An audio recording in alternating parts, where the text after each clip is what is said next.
What up, though? Welcome to another episode of Chopping It Up with Uncle Chon. Today's story will be the first story that I've told you so far that I'm a little bit embarrassed about because I kind of got played like a sucker. However, here he goes. I'm going to call this one Suckered by the Sorority Sister. All right. This story takes place about 11 years ago, back when I was single, didn't have a good woman like I got now. Um, and I was out on the prowl hunting, you know, and was always a pretty good hunter. And I ended up meeting this female. I don't remember her name. I really don't. If I did, I would say her name. I don't remember her name. Okay. I'm not exactly sure where I met her. I may have met her online. Okay. So anyway, yeah. A matter of fact, I know I met her online on one of those websites. I won't say which one, but I meet her and we talk over the website for like a day or two, and then she offers me her number, and I call her on the phone, and we start talking on the phone, and we kind of hit it off a little bit. So at the time, I was working two jobs. I was working two full time jobs. I was trying to decide which job I wanted to keep. So I was burning both ends of the candle. But she wanted to meet for dinner, and this was like on a work night. So uh, I was working from like 6 in the morning until about 2 o'clock in the evening, and then I would go to work from 3 to 9:30. So I'm doing it at the time. So um, we decided to meet at an Applebee's. So we meet up at the Applebee's or whatever. No, no, excuse me. I'm sorry. That was not the first time we met. The first time we met, I think we met at a park. And we walked around the park, and I think we left from there and went and got a hamburger or something. It was real simple or whatever. And surprisingly enough, like most of the time when you meet these sorority sisters or whatever, that's like the first thing they come out their mouth with, that they in the sorority, like you supposed to be impressed or something with it. So I normally don't date chicks that are in sororities because I don't want to hear that. And they always try to act like they all that and they better than you and all that. That's just my opinion. I'm pretty sure some sorority women will see this and they'll probably try to let me have it, but I'm willing to defend myself. So anyway, so we meet up and the first time and we hit it off or whatever, and then the second time she wants to meet for dinner, and we ended up meeting at Applebee's. I don't like Applebee's, so it's probably her ideal. I think it was like in between because we didn't live close to each other, so it was somewhere that we both knew that was in between. I don't know. Anyway, so on the second time we meet up, or second date, or whatever you want to call it, she ended up coming back to the crib with me, and we kicked the episode, and I had to get up like at 4 o'clock in the morning, and she left, and I went to work or whatever. And I'm gonna leave out. I'm leaving out some details because I'm gonna use a little class, but I'm gonna leave out some details. But we kicked the episode. Okay, so she had been telling me about this party that she was having. It's supposed to be some, you know, I don't know what the party was for. I don't remember, but she was really uh, having a kind of anxiety and happy and all of this stuff about what her little party or whatever.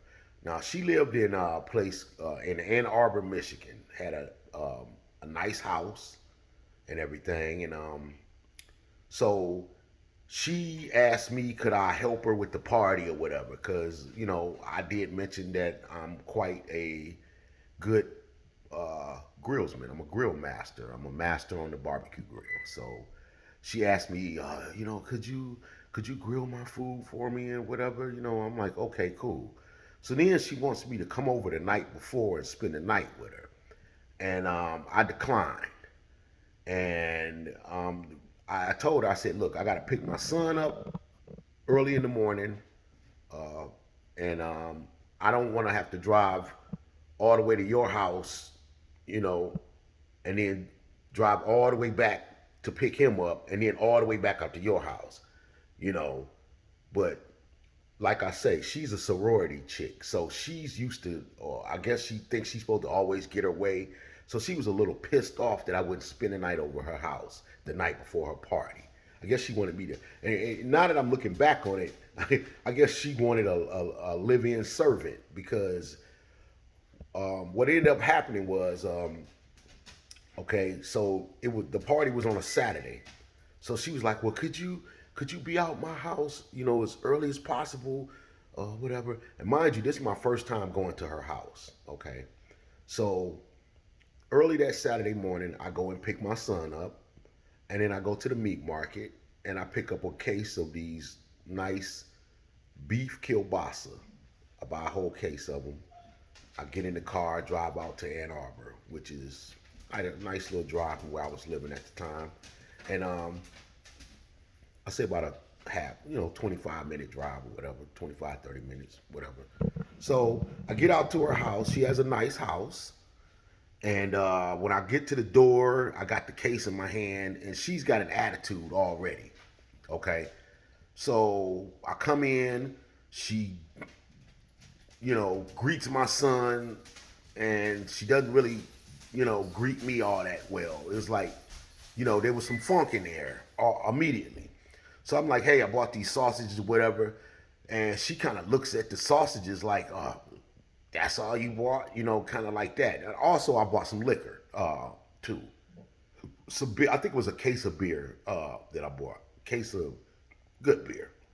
So I start helping her, and she's making shish kebabs. So I don't know how many shish kebabs. And then I go out and I light the fire on the grill, and I had a nice barbecue set that I would carry with the barbecue brush, the utensils for the barbecue grill. I had a nice wooden set I had just got, and I brought it out there with me because I figured she wouldn't have anything, and good thing I did. And I light the fire and I start grilling up the shish kebabs and steaks and the sausages and all the meat that she had or whatever. And she's acting kind of, when somebody's got an attitude with you, but they trying to be cool, but they not. So it wasn't like, a good time. I wasn't having a good time, you know. So I get the grilling done, well, most of it, and then the guests start arriving. So this is when that sorority bullshit kicks in. So as soon as, because everybody who was coming to the party pretty much was either sorority or fraternity. A lot of these people were married couples that were sorority and fraternity people. So when they come through the door, they doing all this ritualistic sorority crapola, and from that point, from the point where the first guest arrived, this chick ignored me the rest of the day. Didn't say a word to me unless it pertained to me, because I'm actually grilling and serving her company like Benson, like I'm a butler, like I was a hired hand. I'm waiting on these folks. Now, most of them are being pretty pleasant with me, but they not really talking to me that much either. There was one brother there, because my son was there. He brought his son, and his son happened to play on the opposite football team from my son at the time. My son was 8 and his son was 8. So the only person that I had to talk to at the party was this brother who was with us for a sorority broad too, you know. But me and him, he was the only one who actually kicked it with me. Now, here's the other thing that happened too. I guess old girl whose house it was didn't inform her sorority sisters that she had a dude that she had over there that she had wanted to spend the night with the night before and all of that. And they brought her a guy for her, some dark skinned African dude. And it was awkward because I realized that this guy, because he was the only dude there besides me that had no woman. So I realized that, oh, he's supposed to be for her. So at this point, she hadn't spoke to me in hours. I mean, she hadn't said a word to me other than, could you know, you know, bring such and such a steak or something. It was orders. It wasn't no conversation. So I'm already in my mind. I'm like, okay, cool. I was like, I'm not gonna trip. I'm gonna keep it classy. I'm gonna finish up grilling, and I'm gonna, shake the spot, and I ain't gonna never talk to her no more because I don't like sorority chicks anyway. And your episode was not, whatever. So I proceed to wait on these folks, and they all basically ignored me. She ignored me, didn't say nothing to me. So, and I'm doing a hell of a good job. The only thing that anybody ever said was how good the food was that I was grilling and everything.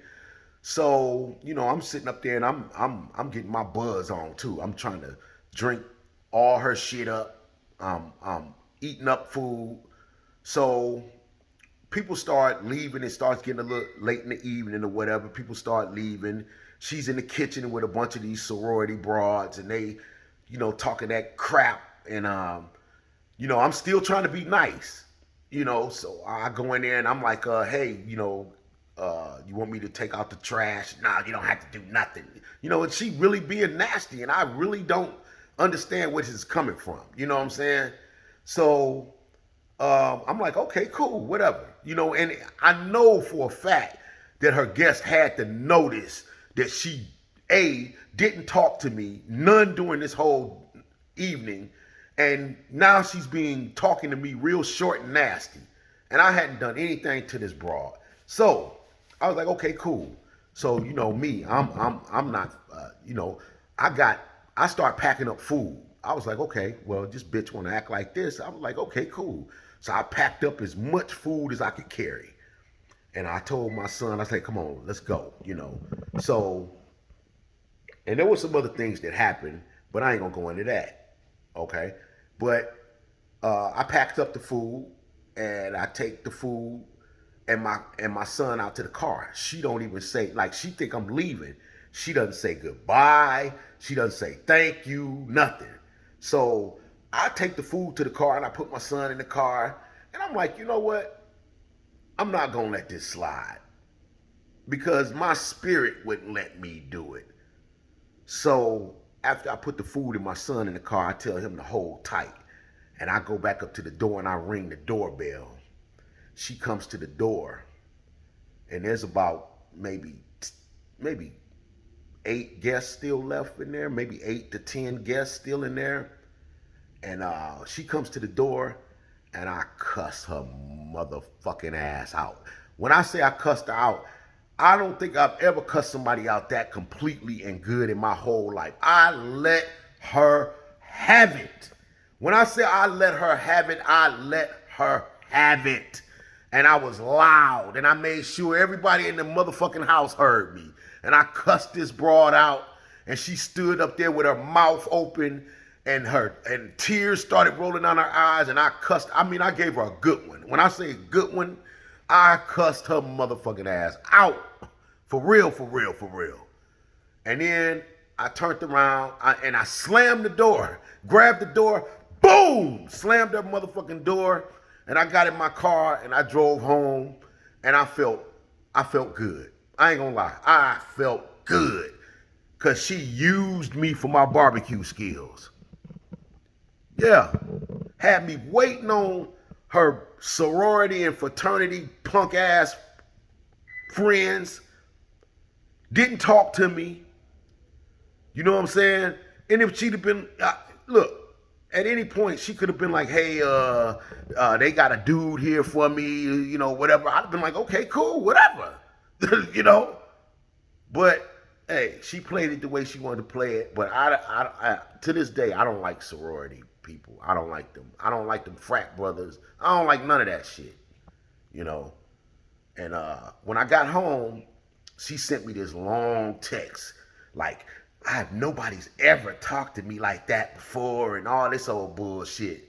Well, maybe they should have, you know. And I ended up leaving my damn barbecue utensils at her house and never got them back. You know, I took a L. I wasted a day and I lost my barbecue utensils. And but I did get the cuss a sorority chick out. That which was I was pretty satisfied. And that's the end of the story. So if you like this story, like, subscribe, and share. And if you'd like to leave a comment, you can do that too. I'll read the comment and I'll respond to the comment. I promise you, because I don't have many subscribers or anything like that. So I'll definitely see it.